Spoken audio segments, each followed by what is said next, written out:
Hello friends, take tutor की एक नई वीडियो में आज हम चर्चा करेंगे 2023 के इन्फॉर्मेटिक्स असिस्टेंट वैकेंसी के बारे में।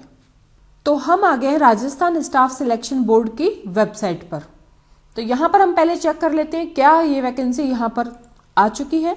तो इसके लिए आप यहाँ पर फर्स्ट पेज पे जो इसका होम पेज है वहां जाएंगे न्यूज नोटिफिकेशन में, और यहाँ पर आप 16 तारीख की डेट में डिटेल्ड रिक्रूटमेंट एडवर्टाइजमेंट आप यहाँ पर देख सकते हैं। इसको आप यहाँ से डाउनलोड कर सकते हैं। यानी कि 16 तारीख के नोटिफिकेशन में हम देख सकते हैं कि ये सूचना सहायक की सीधी भर्ती यहाँ पर आ चुकी है, और इसकी डिटेल जो है वो करीबन यहाँ पर 14 पेज में उपलब्ध है, जिसको हम 1 बाय 1 देखेंगे। इसके पूरे 22 पॉइंट्स को कंटिन्यू देखते हैं।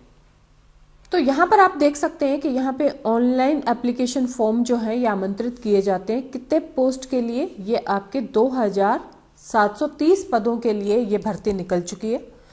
ऑनलाइन आवेदन की जो प्रक्रिया रहेगी वो इस तरह से रहेगी, या तो आप एसएसओ पोर्टल से या फिर आप स्टाफ सिलेक्शन वाली बोर्ड की जो वेबसाइट है उस पर अप्लाई ऑनलाइन लिंक पे क्लिक करके आप यहाँ से इसको वन टाइम रजिस्ट्रेशन में आपको क्या करना होता है, एक बार ही केवल आपको रजिस्टर करना होता है।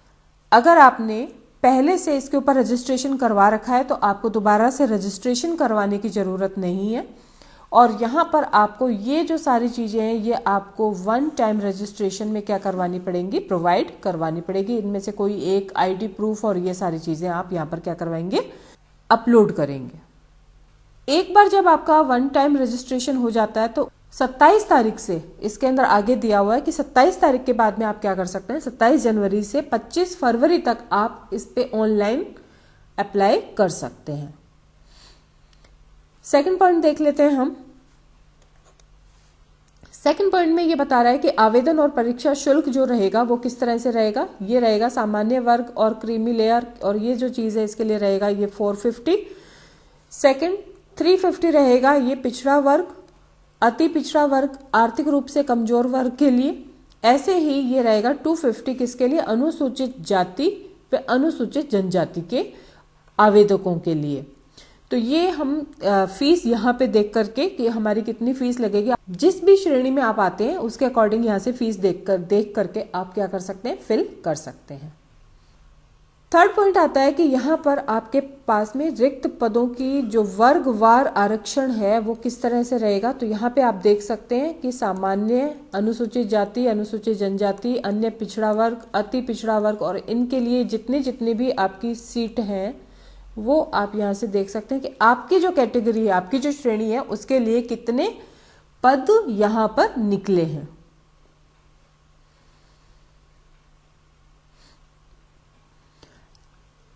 आपके पास में इसके लिए क्या होना चाहिए, जो भी डॉक्यूमेंट है वो होना कंपलसरी है। वो आप यहां से देख सकते हैं कि क्या क्या डॉक्यूमेंट आपको चाहिए होंगे। भूतपूर्व सैनिकों के हेतु जो है वो ये पूरा पढ़ लें, इसको अच्छे से आप एक बार पढ़ लें और समझ लें कि आपको क्या क्या इसके साथ में देना होगा डॉक्यूमेंट। उत्कृष्ट खिलाड़ी के पदों हेतु ये भी आपको इसमें पता चल जाएगा कि सेम वे में आपके पास में दिव्यांगजन, इसके लिए जो प्रावधान है वो यहाँ पर आपका दे रखा है। फोर्थ पॉइंट जो आता है आपका वो आता है अनुसूचित क्षेत्र के अभ्यर्थियों के लिए जो निर्देश है वो यहाँ से आप देख लें। नेक्स्ट जो मेन पॉइंट आता है वो आता है आपका वेतनमान। वेतनमान में आप देख सकते हैं कि 26,300 ये रहेगा आपका न्यूनतम वेतनमान, जिसके हम कहेंगे कि पे मैट्रिक्स लेवल क्या रहेगा, 8। और इसके अलावा परिवीक्षा यानी कि 2 साल के लिए जो आपका कॉन्ट्रेक्चुअल पीरियड होता है उसके लिए आपको जो राज्य सरकार के द्वारा पारिश्रमिक पहले से नियत किया गया है वही आपको मिलेगा। मेन पार्ट अब आपका आता है पात्रता एवं शैक्षणिक योग्यता, 6th पॉइंट। इसको आप एक बार ध्यान से समझ लें। तो यहाँ पर आपके पास में कंप्यूटर विज्ञान, कंप्यूटर अभियांत्रिकी, कंप्यूटर एप्लीकेशन या कंप्यूटर विज्ञान और अभियांत्रिकी या इलेक्ट्रॉनिक्स, ये जो जितने भी आपको यहाँ पे प्रोवाइड करवा रखे हैं इनमें से किसी में भी या तो आपने स्नातक किया हो या फिर आपके पास में उच्चतर या उसके समतुल्य डिग्री होनी चाहिए। सेकंड जो है वो आपके पास में यहाँ पे पॉलिटेक्निक संस्थान के द्वारा अगर आपके पास में पोस्ट पॉलिटेक्निक डिप्लोमा या फिर कंप्यूटर विज्ञान और अभियांत्रिकी, कंप्यूटर एप्लीकेशन, सूचना प्रौद्योगिकी में 3 वर्ष का आपके पास में डिप्लोमा है, या फिर आपके पास में कंप्यूटर विज्ञान, कंप्यूटर एप्लीकेशन, सूचना प्रौद्योगिकी में डिप्लोमा है। तो ये अगर आपके पास में अवेलेबल है इनमें से कोई भी, और इसके अलावा अगर आपके पास में ओ लेवल या फिर ए लेवल या फिर बी लेवल, इनमें से भी अगर आपके पास में कोई प्रमाण पत्र है तो वो भी आप क्या कर सकते हैं, इसको फिल कर सकते हैं। इसके साथ ही आपके पास में अगर की डिग्री है या फिर आपके पास में ये डेटा प्रिपरेशन और कंप्यूटर सॉफ्टवेयर का प्रमाण पत्र है तो भी आप क्या कर सकते हैं, इसके लिए एलिजिबल हैं। अब देखिए यहां पे तो लगा हुआ है या और या, लेकिन ये क्या है आपके पास में और, यानी कि ये जो चीज है ये होनी आपके पास में कंपलसरी है। आपको हिंदी और इंग्लिश में दोनों में 20 शब्द प्रति मिनट की टंकन की आपकी क्या होनी चाहिए, स्पीड होनी चाहिए। हालांकि इसके मार्क्स आपके जुड़ेंगे नहीं, यानी कि अगर आपकी स्पीड 20, 25, 30 कितनी भी है तो चलेगा, लेकिन आपकी स्पीड 20 से कम नहीं होनी चाहिए। इसका आपका एग्जाम होगा, कब होगा, जब आपका पहले होगा रिटन एग्जाम और उसका रिजल्ट आने के बाद में आपका ये टाइपिंग टेस्ट होगा। दोनों में ही होगा, लेकिन इससे आपकी मेरिट पे फर्क नहीं पड़ेगा, बस आपको ये आना चाहिए। और सेकंड जो है वो आपको क्या आना चाहिए, देवनागरी लिपि में हिंदी में कार्य करने का ज्ञान और राजस्थान की संस्कृति का ज्ञान आपको होना ही होना चाहिए। तो ये हो गई हमारी पात्रता और शैक्षणिक योग्यता। तो अगर किसी को हिंदी में ये क्वालिफिकेशन समझने में दिक्कत आ रही हो तो ये मैंने आपको इंग्लिश में यहाँ पर बता दिया है। आपके पास में या तो बीई हो सकता है, बीटेक हो सकता है, किस में हो सकता है, सीएस, आईटी या इलेक्ट्रॉनिक्स, इसमें से किसी में हो सकता है। अगर आपने बीएससी करा हो सीएस या आईटी में से, या आपने बीसीए या एमसी किया हुआ हो। अगर आपने एमटेक करा है सीएसआईटी में या एमएससी करा है सीएसआईटी में तो भी आप एलिजिबल हैं। इसके साथ में अगर आपने पीजीडीसीए भी करा हुआ है तो भी आप यहाँ पर एलिजिबल हैं। अगर आपके पास में कोई भी पॉलीटेक्निक डिप्लोमा है सीएसआईटी या इलेक्ट्रॉनिक्स में तो भी आप एलिजिबल हैं। और अगर आपने ओ लेवल, ए लेवल, बी लेवल या सी लेवल इनमें से भी कोई कोर्स किया हुआ है तो भी आप एलिजिबल हैं। लास्ट ऑप्शन आपके पास में आता है कोपा, तो ये अगर आपने किया हुआ है तो भी इस वैकेंसी को फिल करने के लिए एलिजिबल है।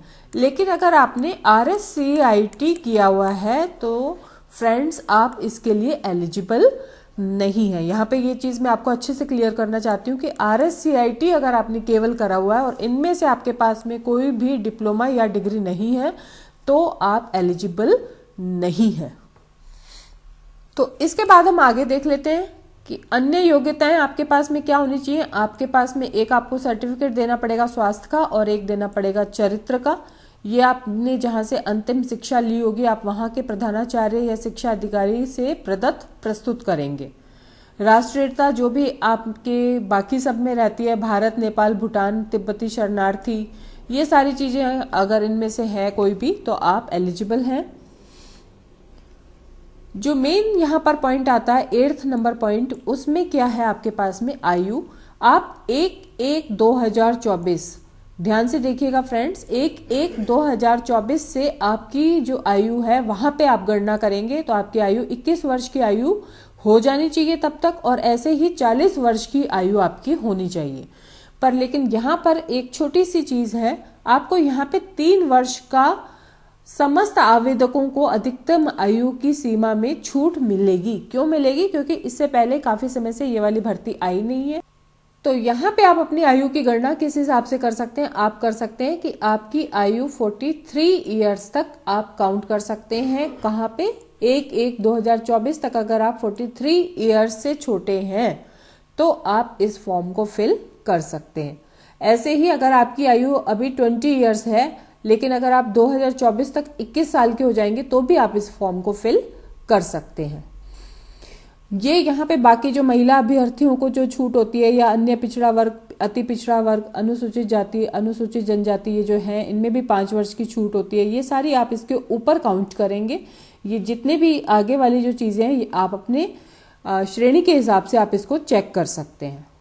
एक बहुत ही इंपॉर्टेंट जो चीज मिलती है वो मिलती है आपको यहाँ पर पेंशन। ये राज्य सरकार के नियमानुसार आपको दे होगी। नेक्स्ट, विवाह पंजीयन। ये जो भी आपके रूल्स हैं 2006 के बाद में अगर आपका विवाह हुआ है तो आपको क्या करवाना पड़ेगा, इसके लिए विवाह पंजीयन करवाना अनिवार्य होगा और इसका आपको प्रमाण पत्र भी प्रस्तुत करना होगा।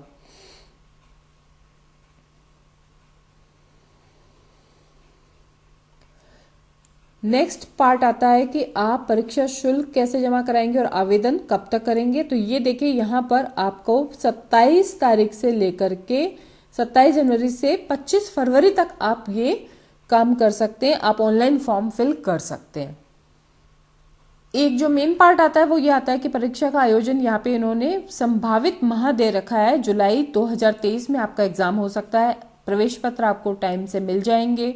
अनापत्ति प्रमाण पत्र, अगर आप ऑलरेडी किसी सरकारी नौकरी में हैं तो फिर आपको ये यहाँ पर अनापत्ति प्रमाण पत्र क्या होगा, यहाँ पे प्रोवाइड करवाना होगा।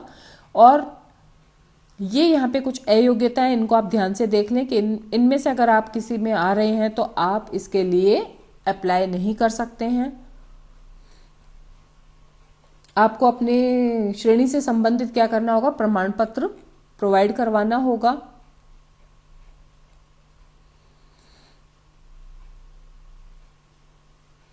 यहाँ पर ऑनलाइन जब आप आवेदन करेंगे तो कौन कौन से आपको यहाँ पे निर्देश यहाँ पे ऑलरेडी दिए हुए हैं, इनको आप एक बार अच्छे से गो थ्रू हो जाएं, एक बार पढ़ लें। तो ये सारी पात्रता चेक करने के बाद ही आप इसको क्या करें, फिल करें। और इसमें कैसे आपको फोटो कितने साइज की लगानी है, ये सारी की सारी चीजें आपको यहाँ पर मिल जाएंगी कि साइन का साइज क्या होगा, फोटो का साइज क्या होगा, हस्ताक्षर अपलोड करने की जो तरीका है वो सारा का सारा आपको यहाँ पे दे रखा है। इसी के अकॉर्डिंग आपको क्या करना है, फॉर्म को फिल करना है। अगर आपने ऑनलाइन आवेदन में कोई मिस्टेक कर दिया फिल करने में तो आप 7 दिवस के अंदर अंदर इसको सही करवा सकते हैं, लेकिन आपको इसके लिए निर्धारित शुल्क देना पड़ेगा 300। तो इसे चेक करके ही फॉर्म को फिल करें ताकि इस तरह से आपको शुल्क यहाँ पर नहीं देना पड़े। और लास्ट में आवेदन में कोई भी गलत सूचना आप प्रस्तुत नहीं करें, नहीं तो यहाँ पर एक कठोर कानून इसके लिए बने हुए हैं जिसमें कि आपको कठोर कारावास या फिर आपको कुछ रुपीस का क्या जुर्माना देना पड़ सकता है। तो ये तो हो गई नॉर्मल चीजें। अब आप देखिए जो सबसे मेन चीज आती है वो आती है सूचना सहायक के पदों पर जो परीक्षा की स्कीम यानी कि एग्जाम का पैटर्न और पाठ्यक्रम क्या होगा, सिलेबस की अब हम बात करने वाले हैं यहाँ पर। तो आपके यहाँ पे 2 भागों में परीक्षा होगी, भाग 1 और भाग 2, जिसके अंदर पहली जो परीक्षा होगी लिखित परीक्षा, इसके बेस पर आपका पूरी मेरिट बनेगी और आपका सिलेक्शन होगा। भाग 2 जो है वो इसमें आपकी टाइपिंग टेस्ट होगा, लेकिन इसमें हिंदी और इंग्लिश का जो टाइपिंग टेस्ट होगा इसमें आपकी जो टंकन गति है यानी कि जो टाइपिंग की गति है वो 20 वर्ड पर मिनट होना कंपलसरी है। यही बस आपको यहाँ पर शो करवाना है। इसके अलावा इसके कोई भी मार्क्स आपके मेरिट के अंदर ऐड नहीं होंगे। तो एक बार अगर आप लिखित परीक्षा में पास हो जाते हैं तो ये आपका किस हिसाब से होगा, ये होगा आपका जो 2730 आपकी वैकेंसी आई हैं इसके मल्टीप्लाई बाय 3, इतने लोगों को यहाँ पर टाइपिंग टेस्ट में क्या करा जाएगा, बुलाया जाएगा। अब आपकी वैकेंसी का यहाँ पर सबसे मेन पार्ट आता है, वो है कि जो आपका सिलेबस है वो क्या रहेगा। वो नंबर पहला जो पॉइंट आपके पास में आता है उसके अंदर problem solving, data interpretation, data sufficiency, ये जो चीजें हैं ये लॉजिकल रीजनिंग से रिलेटेड, और जीके और करंट अफेयर्स। करंट अफेयर्स जो है वो ज्यादातर आपका किस में आएगा, इंडिया और राजस्थान के अलावा इंफॉर्मेशन टेक्नोलॉजी से रिलेटेड है, वो भी सारा का सारा आपके पास में करंट अफेयर यहाँ पर आएगा। सेकंड जो पार्ट आएगा वो आएगा कंप्यूटर सिस्टम से रिलेटेड। इसमें आपके input device, output device, pointing device, scanner, ये सारे के सारे पार्ट आएगा। थर्ड पार्ट में आपके पास में आएगा operating system, MS Word, MS Excel, MS PowerPoint, और साथ में ही आपके पास में आएगा DBMS सॉफ्टवेयर जिसमें कि आएगा MS एक्सेस। तो ये सारा का सारा पार्ट आपको अच्छे से आना चाहिए। नंबर सिस्टम आपको अच्छे से आना चाहिए जिसके अंदर की डेसिमल, बाइनरी, हेक्साडेसिमल में कैसे कन्वर्जन होता है ये भी आपको अच्छे से पता होना चाहिए। लैन मैन वैन यानी कि नेटवर्किंग वाला जो पार्ट है वो पूरा का पूरा internet technology, protocol, world wide web, browsers, email, interactivity tools, ये सारा पार्ट आपको अच्छे से प्रिपेयर करके यहाँ पे जाना है। साथ ही जो आपके पास में वायरस और मैलिशियस अटैक्स होते हैं इनके ऊपर भी आपको अच्छी इंफॉर्मेशन आपके पास होनी चाहिए। फायरवॉल्स वगैरह हम कैसे काम में लेते हैं, नेक्स्ट आपका पार्ट आता है कि सी लैंग्वेज या फिर आप कहें कि एल्गोरिथम फॉर प्रॉब्लम सॉल्विंग, ये प्रोग्रामिंग का जो प्रिंसिपल्स हैं, ये टेक्निक्स हैं या ओप्स के बारे में आपको इन्फॉर्मेशन यहाँ पे पता होनी चाहिए। ठीक है, तो ये है। इसके बाद में आ गया टंकन गति परीक्षण कि इसके अंदर आपका किस तरह से रहेगा। अब सबसे मेन जो चीज़ है वो ये है कि आपके कम से कम 40% अंक आने ही आने चाहिए, और अगर आप अनुसूचित जाति या जनजाति से बिलोंग करते हैं तो आपके 36% मार्क्स आने कंपलसरी हैं। अदरवाइज आप इसके लिए परीक्षा में पास ही नहीं माने जाएंगे। यानी कि अगर आप अपनी कैटेगरी के अंदर आते भी हैं तो अगर आपके नंबर कम आते हैं तो भी आप इसके लिए सिलेक्शन के लिए एलिजिबल नहीं होंगे। लास्ट पॉइंट आता है आपका बोर्ड की वेबसाइट। इस वेबसाइट पे जाकर के आपको सारी की सारी इन्फॉर्मेशन मिलेगी। तो ये इन्फॉर्मेशन भी हमने वहीं से जाकर के निकाली है, आप लोगों को पता है। तो यहाँ से जाकर के आप 27 तारीख के बाद में इस फॉर्म को फिल करिए। इस वैकेंसी के लिए अच्छे से प्रिपेयर कीजिए। Best of luck. मिलते हैं नेक्स्ट वीडियो में।